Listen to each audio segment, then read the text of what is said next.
Pria ini membelah batang pohon. Dia terkejut bahwa di dalamnya ada segerombolan anak burung yang ditinggal ibunya.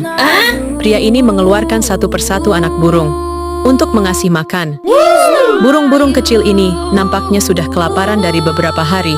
Pria ini sangat sayang kepada para burung ini.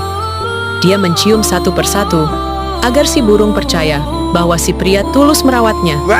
Beberapa bulan kemudian, para burung sudah tumbuh menjadi burung dewasa. Sang pria juga melatih burung ini berbicara.